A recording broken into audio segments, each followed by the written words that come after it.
President Mohamed Buhari is the origin of Nigerian corruption. So you cannot tell me that he's fighting corruption.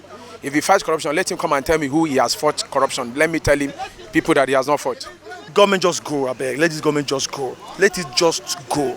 I can't. If you ask me this question, I will be confused because I wouldn't know what to even measure at first. It was supposed to be doing a presidency job, and he added the Minister of Petroleum to itself. And now look at where we are with fuel scarcity. So you get to come to work now. I can't believe he even made that statement to begin with, honestly speaking. Okay, look at education sector. Now we're on strike. We resume school, pay school fees, and you'll be sent to them that, okay, we are going on strike. And now no fuel, now transportation cost now is, check our markets now. Everything in the market has increased. Okay, the same salary you are collecting since how many years ago, you are still collecting. But the same salary you can't buy anything with that salary. School fees is increasing. Talking about Buhari has done nothing, seriously, honestly speaking. I don't understand. Okay, you are collecting 50,000 naira and you have 2 kids in the house and the salaries are not even being paid.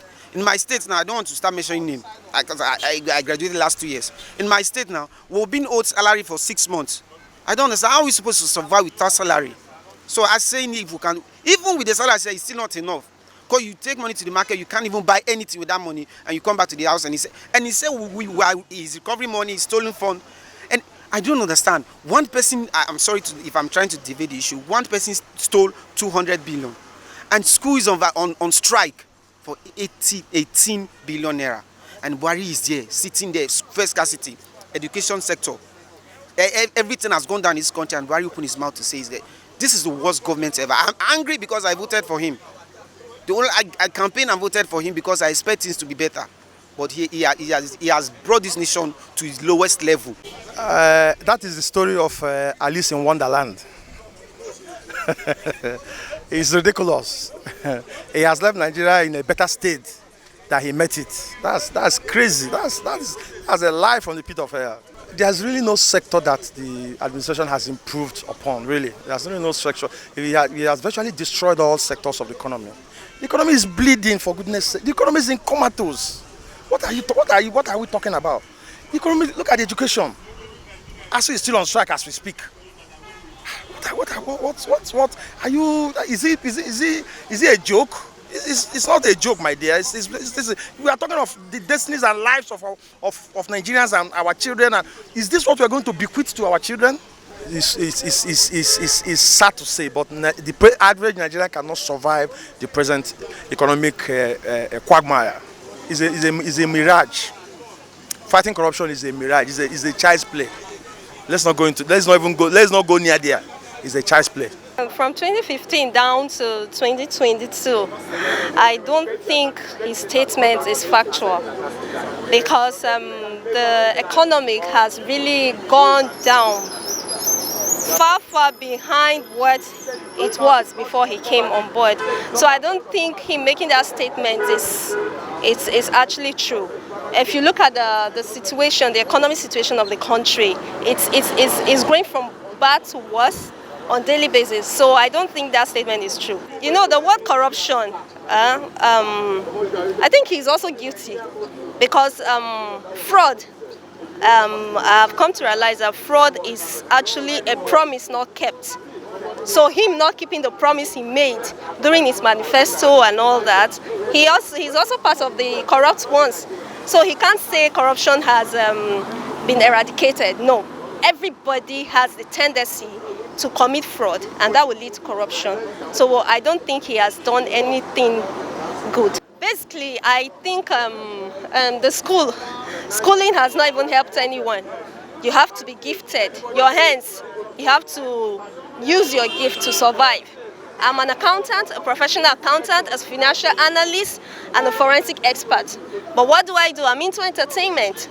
That is where I get my side hustle and all that little money from. So I think you can only survive if you have something extra outside what you study from school. So I think it's basically your handiwork that can give you food or bring food to your table. Actually, we should agree, but the only problem they fail to resolve is this insecurity. I think the other area they've tried their best. Well, corruption was bad with the Nigerian constitution. There's nothing anybody can do about that. No, no, no, no, no. I do not agree to this argument saying that President Mahmoud Buhari left Nigeria in a better condition when he met Nigeria. I think that this is a false statement by the president, so to say. Looking at what was happening before he came into power, we're having a very good economy as a nation. We're not, the dollar was not that high as it is as today. The inflation is very high. When you go to the market and want to buy food stuff, you and I know how it is now. We talk about the bag of rice, talking about the fuel queue that is ongoing right now. We talk about the disunity we face as a nation, so many insecurities, challenges. We talk about how we're struggling to see ourselves as a one nation. So before he came into power, although we're having these challenges, but it's not as studious as it is now. So it's becoming alarming. It's becoming a very serious challenge for us as a nation. We talk about the unity of the country, different zones want to part way. You know, we don't have this agitation before, but when it comes to power, all of us know what we're feeling as nations. Every individual know what is going through. So the PDP-led administration was okay to some extent for me compared to APC. So when you ask every Nigerians, virtually every Nigerian, when you ask an average Nigerians, he will tell you that they prefer the PDP administration compared to the APC administration.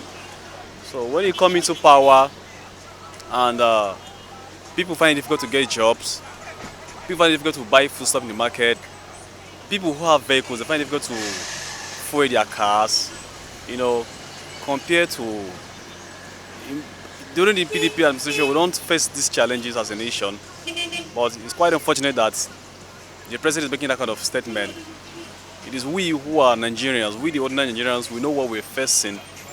We know the challenges we're facing every day. So I don't think the president has the right to make that statement that Nigerians are in good condition or Nigeria is in good conditions when he left, when he assumed office. So I think it's a false statement by the president, and it's totally unacceptable by ordinary Nigerians like me and the ones on the street. If you look at me very well, I would take myself as a case study. Before he came to power, I was doing very well. But now, an average Nigerian find it very difficult even to feed himself, talk more of to feed his family and to send his students to school. Now, look at the ASU strike. How many months? Children have been in the house, turning to something else. And he's telling me that he's fighting corruption. So that story should be for children, not for an adult.